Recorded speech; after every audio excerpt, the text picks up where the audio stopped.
Well, hey everyone. This is like my seventh take on this video. We'll see how it goes. Uh, I'm gonna attempt to answer a question that's been asked of me a lot. It seems like a lot of you want to know it. So I'm gonna do my best to answer it. But first, we're gonna dance to the music.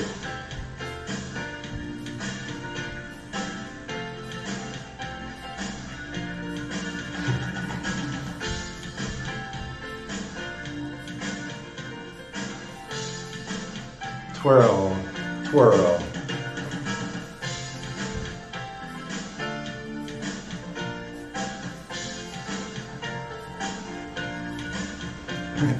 Okay, I'll get serious. I was just having too much fun dancing there.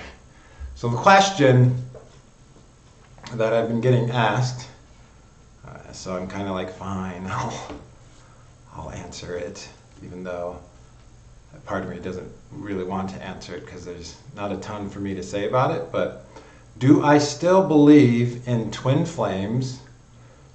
And what do I think about twin flames at this point in my life journey? Okay, so let's start with do I believe in twin flames still? I can't say a direct yes to that question or direct no to that question.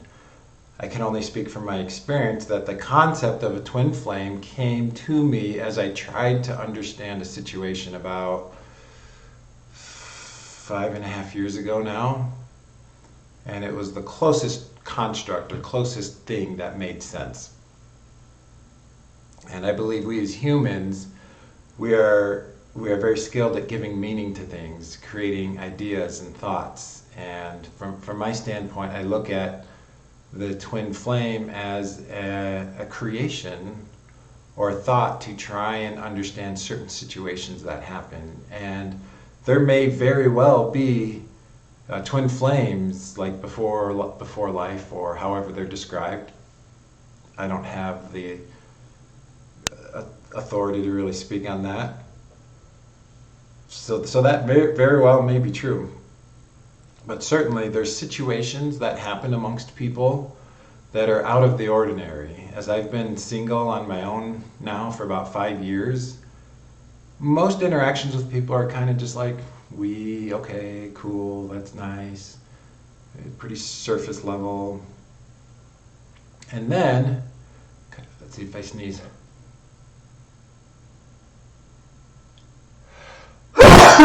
Excuse me. And then you have moments with people that just kind of happen, and you think to yourself, that was different.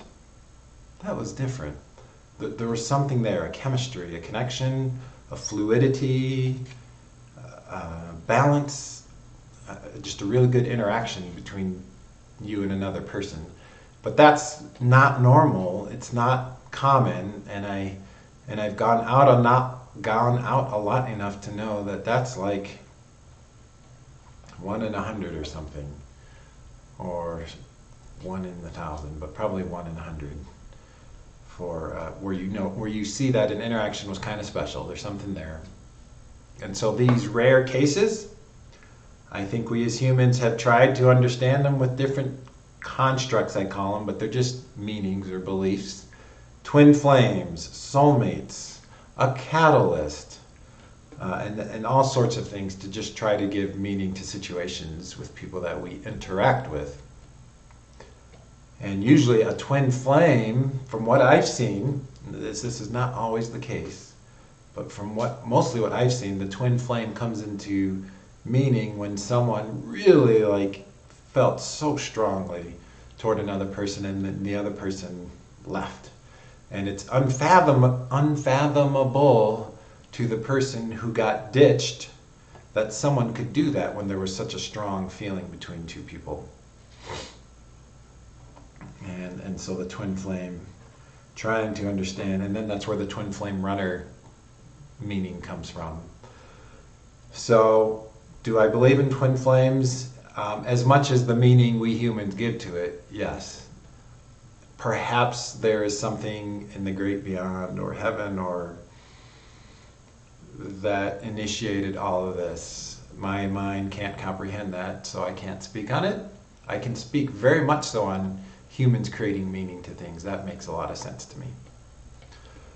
So that's my answer about, do I believe in twin flames still?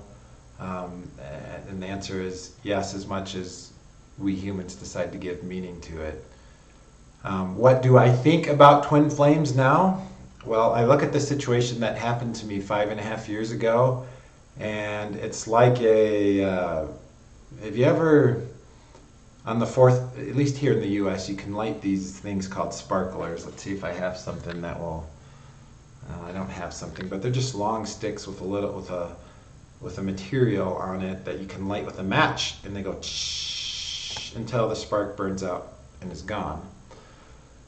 So I look at my situation, and that was a sparkler. It was something meant to happen in my life. I don't even know if meant to happen is the right way to say it, but it just happened to happen for whatever reason.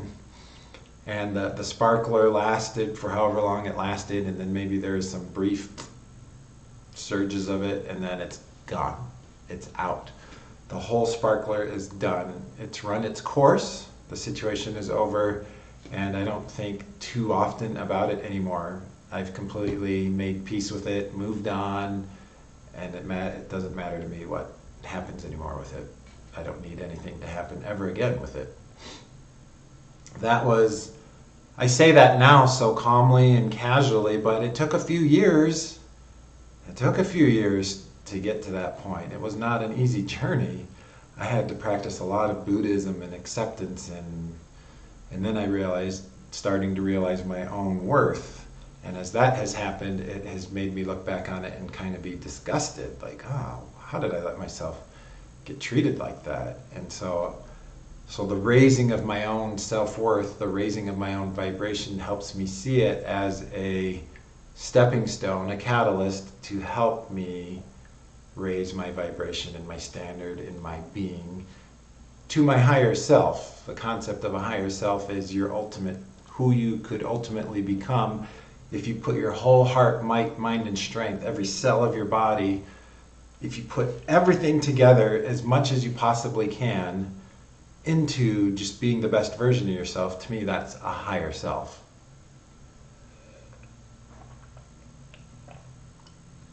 So that's what I think about my situation. I know there's a lot of other perspectives. There's so many perspectives, and in the end, you've got to kind of choose which perspective resonates with you.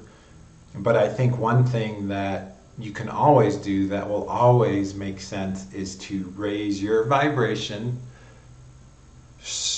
work on being a source of goodness, energy, and light, a source of good feelings, a source of wholesome interaction, where you're just a good, joyous person to be around. People want to be around you, and I think doing that, regardless of what you believe, is going to create a better life for you. So working on raising your vibration, just smiling, being happy, learning new subjects, learning new skills or hobbies, and just being a person who's inserting their whole being into the world as a service and kindness in a way to amplify others. No matter what perspective you take on twin flames, if you believe they're meant to be together physically, romantically, whatever, if you're doing what I just talked about, you're going to be okay. You're going to be okay. So this is my video on what I believe about twin flames. And do I still believe in them? The answer is yes, as much as we humans decide to give meaning to it. Beyond that, you got to listen to other people besides me. I'm very practical, very logical in my approach to things. Yes, I can get emotional for sure, but I'm very practical and logical. So you have to find other people if you want a perspective besides that. And what I think about twin flames is they're generally situations to help us grow. Whether it's for, like my situation, a brief sparkler that ran out and gone, or for some of you, you might be with that person you've used a twin flame and it's been 20 years together and you're continuing to grow together. That's awesome too. It's a person that helps you grow in major ways. not small ways, but they really crack you open for you to look inside yourself. So this is Jeremy J. I did a video on twin flames. Some of you are probably going to be super excited, but generally these days I'm doing videos on just different subjects of my life journey, kind of documenting myself and my journey. I'm feeling pretty good today, and my goal this week is to do yoga a few times, go running, dance until 2 a.m. On Wednesday, and we'll see how this goes. I'm still healing and progressing, and hopefully that continues. So thank you so much for watching. Namaste. We'll see you in the next video.